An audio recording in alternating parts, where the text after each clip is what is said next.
Now, in the ancient Near East, your name was more than just words. Your name was identity. Your name was reflective of your character, your substance. I mean, the very fiber that made you, you. Your name told who you are. So when this man asks Jacob, "What is your name?" the real question he's asking him is, who are you?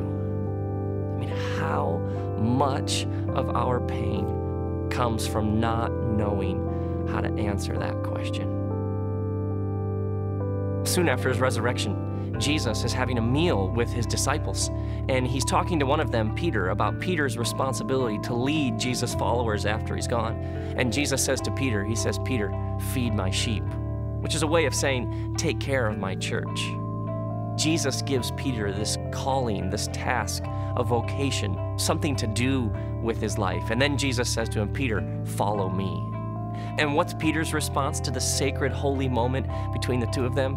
Peter looks at one of the other disciples and says, well, what about him? And Jesus replies, "What is that to you? You follow me."